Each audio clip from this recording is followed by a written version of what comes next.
এখানে লক্ষ্য করুন যে আমি এখানে যে বাটনটি রয়েছে এই বাটনটিতে ক্লিক করলে আমার এখানে এই টেবিল থেকে ডেটাগুলো অটোমেটিকলি চলে আসছে এবং আমি যদি এখানে ডাউনে ক্লিক করি তাহলে আমার এখান থেকে ডেটাগুলো কমে যাচ্ছে। তো কিভাবে একটা টেবিল থেকে আমরা কিছু ডেটা আমাদের বিভিন্ন প্রয়োজনে সেখান থেকে নিয়ে আমরা ব্যবহার করতে পারবো, মূলত সেটি আমরা দেখব। চলুন শুরু করা যাক। তো এই কাজটি করার জন্য আমাদের যে ফাংশনটি প্রয়োজন হবে সেটি হচ্ছে টেক ফাংশন। তো আমরা এখানে ব্যবহার করছি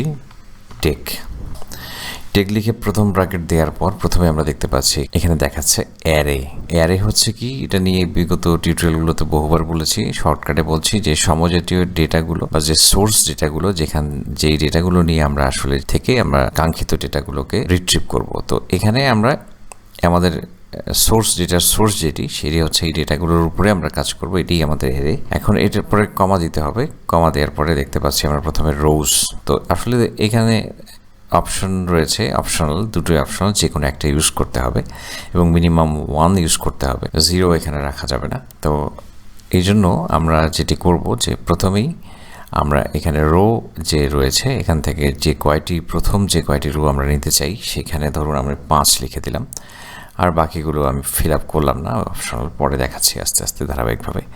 তো এখন ব্র্যাকেটটি ক্লোজ করে আমি এন্টার প্রেস করলাম। দেখুন এখান থেকে প্রথম 5টি ডেটা এখানে চলে এসেছে। এভাবে ঠিক যতগুলো আমরা লিখে দেব ততগুলো চলে আসবে। এখন আমরা যদি মনে করি যে আমি শেষ থেকে 5টি ডেটার আমার প্রয়োজন হবে, তো সেক্ষেত্রে আমরা এখানে কি করব যে এখানে আমরা -5 দিয়ে দেব। তাহলে নিচের থেকে অর্থাৎ শেষ থেকে 5টি ডেটা এখানে চলে এসছে। অর্থাৎ দেখুন এখানে কিন্তু এখন 10 থেকে 15 অর্থাৎ 11 থেকে 15 এই 5টি ডেটা এখানে শো করছে। এখন আমরা দেখব যে আসলে রো এবং কলামের যে বিষয়টি, প্রথমে তো আমরা রোটি দেখলাম, এখন হচ্ছে কলামের ব্যাপারটি আমরা একটু দেখব। তো সাপোজ আমরা এখানে এবার টেক ফাংশনটি ব্যবহার করছি, তারপর আবার অ্যারে দিলাম।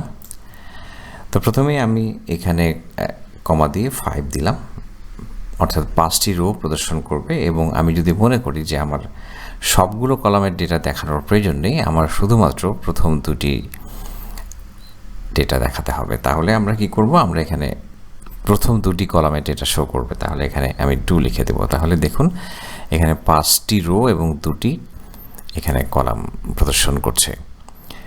ঠিক এভাবেই আমরা যদি কলামকে কমাতে চাই, বাড়াতে চাই, শুধু কলামও দিতে পারবো, রো বাদ দিয়ে কলাম দিতে পারবো। সাপোজ আমি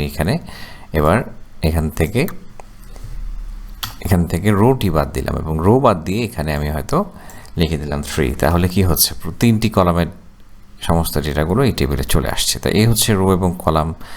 আমরা এখানে চাইলে একটা ব্যবহার করতে পারি, দুটোও ব্যবহার করতে পারি, আমাদের যেটি প্রয়োজন হবে। এখন আমরা দেখব আরেকটি ফাংশন, সেটি হচ্ছে ড্রপ। এই ড্রপ ফাংশনটির কাজ হচ্ছে যে এটি যেমন ডেটাগুলোকে এখানে সরাসরি নিয়ে আসে, আর আমাদের ড্রপ ফাংশনটির মাধ্যমে আমরা যেটি করব যে কিছু ডেটা বাদ দিয়ে, যে কয়টি আমরা বলে দেবো সেই কয়টি ডেটা বাদ দিয়ে বাকি ডেটাগুলোকে এখানে প্রদর্শন করবে। একইভাবে আমরা এখানে দিয়ে দিচ্ছি, অ্যারে দিয়ে দিলাম, এরপর আমি কমা ইউজ করলাম, কমা ইউজ করে এখানে আমরা হয়তো লিখে দিলাম 5। তাহলে কি হবে দেখুন, এবার এখানে প্রথম যে 5টি ডেটা, এই 5টি ডেটা বাদ দিয়ে বাকি ডেটাগুলোকে এখানে প্রদর্শন করছে। তো একইভাবে আমরা যদি এখানে ড্রপ ফাংশনের মধ্যে ঠিক -5 ইউজ করি, এখানে -5 ইউজ করি, তাহলে কি হবে, তাহলে শেষ থেকে 5টি ডেটা বাদ দিয়ে প্রথম যে 10টি ডেটা এখানে প্রদর্শন করছে, আর শেষ 5টি ডেটা বাদ দিয়ে এখানে প্রদর্শন করছে।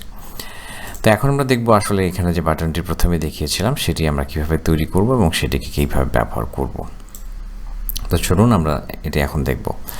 তো এটার জন্য আমাদের আসলে এখানে যে ট্যাবগুলো রয়েছে, মেনু, এখানে একটা ট্যাব আমাদেরকে যদি না থেকে থাকে, আপনার যদি ডেভেলপার ট্যাবের প্রয়োজন হবে, যদি সেটা না থেকে থাকে সেটাকে আমাদের প্রথমে নিয়ে আসতে হবে। এই জন্য আমরা ফাইল চলে যাব, তারপর এখানে আমরা অপশনস থেকে আমরা দেখতে পাচ্ছি যে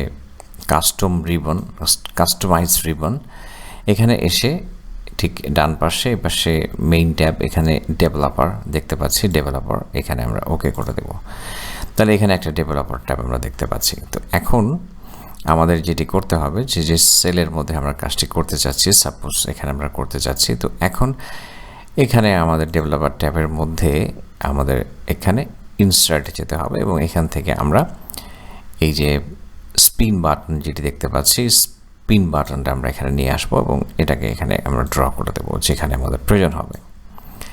তো এখানে বাটনটি ড্র হয়ে গেল। এখন এটির প্রপার্টিজে যে আমাদেরকে বলে দিতে হবে যে আমরা এখানে মিনিমাম ভ্যালু আমাদের হবে 1, কারণ এটাতে 0তে তো কোনো কাজ করবে না। আর ম্যাক্সিমাম ভ্যালু আমরা যেটি নির্ধারণ করে দেবো, সাপোজ আমাদের এখানে 15টি রো রয়েছে, 15টি সেখানে আমরা দিয়ে দিলাম এবং সেল লিঙ্ক কোন সেল থেকে কোন সেলের সঙ্গে লিঙ্কড হবে। তো আমরা এখানে দেখে দিতে হবে যে এই সেলের সাথে লিঙ্কড হবে, অর্থাৎ এখানে আমরা যখন এখানে বাটনে আপ ডাউন করব তখন এখানে কাউন্টারে ভ্যালুগুলো শো করবে।